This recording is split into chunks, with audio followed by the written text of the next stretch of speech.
नहीं आ पा रहे थे। चलिए मैं वेलकम करता हूँ।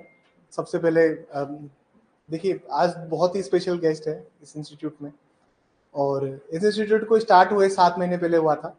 और जो इस इंस्टीट्यूट को बनाने के पीछे का जो एम था वो ये सिर्फ ये था कि बच्चे को हेल्प करना है। प्री मेंस इंटरव्यू जिस भी स्टेज पे आपके पास आता है, आप उसको एक होमली एनवायरनमेंट देंगे। कभी भी हमने अपने स्टूडेंट को स्टूडेंट की तरह ट्रीट नहीं किया। हम हमेशा ये हमने ये राह अपनाई कि वो हम हमारे लिए वो एक मेंटरशिप प्रोग्राम में आए हैं। उनकी फैमिली लाइफ, पर्सनल लाइफ, हर चीज़ हमें पता है। मेरे पास आज अभ्युत्थान लॉ अकेडमी ने 15 सिलेक्शंस दिए हैं इस पहली बार में, and touchwood we and our team are doing very great to achieve and accomplish this. देखिए, आज सबसे पहले जो गेस्ट है जिनको मैं इनवाइट कर रहा हूँ, ये इनका नाम है नीलम अग्रवाल मैम। और ये स्टूडेंट जो हैं, इनसे मेरा पहली बार मिलना तब हुआ था जब ये मेंस के लिए मेरे पास आए थे। और जब ये मेंस के आंसर्स लिखते थे तो इनके आंसर्स इस तरह से थे कि आप उसमें से बहुत गलती निकालने में बहुत मुश्किल होती थी, सरिता मैम के लिए भी और इनके लिए भी, कि मेंस में आप इनके आंसर्स को डिटेक्ट करना, मिस्टेक्स निकालना बहुत टफ था हमारे लिए। अनफॉर्चुनेटली इनका इस बार मेंस नहीं हुआ था और ये ऑलरेडी 3 इंटरव्यू देके बैठे थे। इस फील्ड में अगर लगे रहना है तो परसिवरेंस चाहिए होता है, जो हमें इनसे सीखने को मिलता है। मैं ज़्यादा टाइम नहीं वेस्ट करूंगा, मैं इनको बुलाऊंगा। Please ma'am, welcome.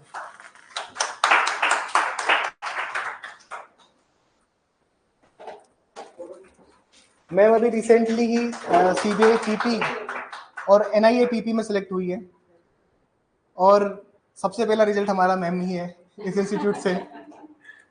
I am expecting कि मैम जो है वो ADJ के लिए जाएंगी। सर आपकी शुभकामना रही, आशीर्वाद रहा, गाइडेंस रहा तो डेफिनेटली मैम, डेफिनेटली।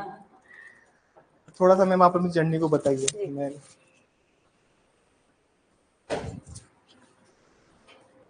एक सेकेंड पर माइक मिलेगा।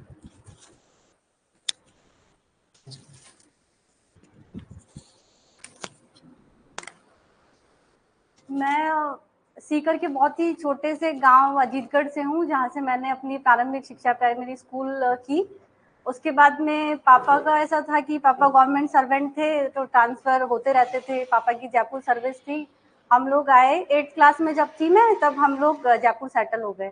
जयपुर सेटल होने के दौरान ऐसा हुआ कि मिड सेशन था, तो किसी स्कूल ने लिया नहीं एडमिशन। तो पापा ने बोला कि नहीं, पीछे बैक नहीं जाना है, आगे जाना है। 9th की, घर से की 9th, उसके बाद ओपन से 10th की, 12th की। आगे पापा ने किया हुआ था RJS, तो वहीं से पापा कर रहे थे एक्चुअली RJS की प्रिपरेशन। तो वहीं कहीं से नाम सुना था कि RJS होता है, लॉ फील्ड होती है। वहीं से कहीं आप कह सकते हो कि कीड़ा लग गया कि RJS में जाना है। इसके अलावा कुछ नहीं पता था, एक जज नाम सुना था केवल। फिर किया, ग्रेजुएशन किया, आगे लॉ में एडमिशन लिया। तो जब मैं लॉ कर रही थी तो लॉ में मेरा फर्स्ट ईयर में यूनिवर्सिटी में 2nd रैंक था। तो वहाँ के और अच्छा लगा कि नहीं, मैं और अच्छा कर सकती हूँ। सीनियर का गाइडेंस मिला, कई लोग कर रहे थे प्रिपरेशन। तो फिर लॉ कंप्लीट किया। फिर 15 में मैंने शुरू किया RJS देना। तो RJS में फर्स्ट अटेम्प्ट में मैं इंटरव्यू तक गई, 15 में गई, 16 और 19 में 3 बार दिया, लेकिन हुआ नहीं अनफॉर्चुनेटली। तो देखा कि यहाँ थोड़ा सा कंपटीशन ज़्यादा है, और फील्ड भी ट्राई किए, UPSC ट्राई किया। तो उसके बाद एक अटेम्प्ट छोड़ा भी 21 RJS का। और इसके बाद मैंने CBI का PP ट्राई किया। पिछली बार भी इंटरव्यू दिया CBI PP NIA PP का, तो अनफॉर्चुनेटली हो नहीं पाया। उसके बाद फिर से इस बार RJS और CBI PP वगैरह दिया। सर के मैं टच में आई, अभ्युत्थान लॉ अकेडमी के टच में आई। सर ने बहुत सारी चीज़ें सिखाई कि मेंस की हैंडराइटिंग मैटर करती है, कंटेंट मैटर करता है, और ये सब।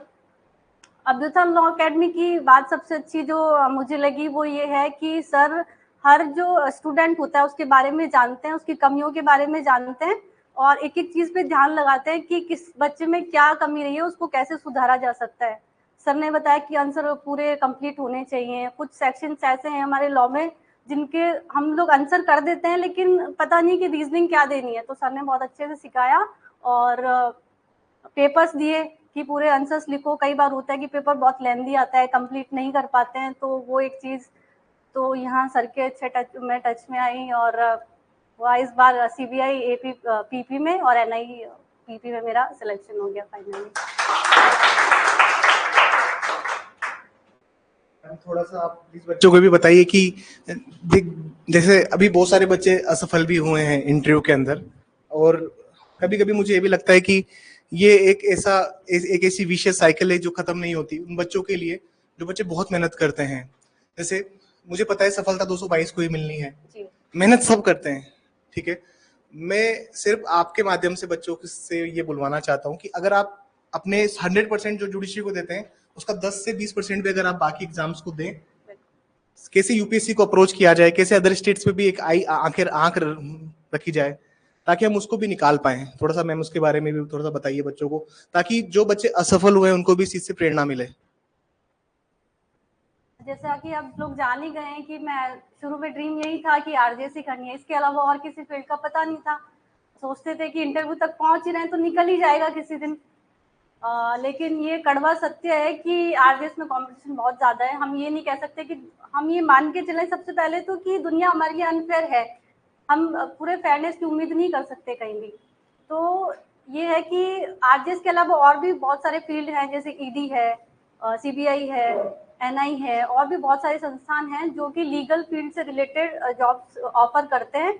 वहाँ भी कंटिन्यूसली हम अप्लाई करते रहे तो वहाँ भी चांस मिल सकता है। मैंने दिए इसके RJS के 3 इंटरव्यू, गुजरात जुडिशियल सर्विसेज के 2 इंटरव्यू, और इसके अलावा बैंक्स के 3 इंटरव्यू और JLO के 2 इंटरव्यू, जिसमें JLO में सिलेक्शन भी हुआ लेकिन मैंने ज्वाइन नहीं किया।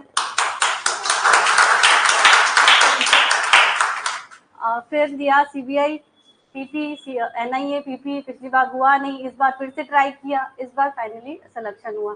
तो हम लोगों को चाहिए कि कंटिन्यूसली हम लगे रहेंगे। बोल सकते हैं कि शाश्वत सत्य है कि लगे रहेंगे तो होगा, मिलेगा उसी को जो लगा रहेगा हमेशा। तो मेरा यही है सभी से कि लगे रहिए आप।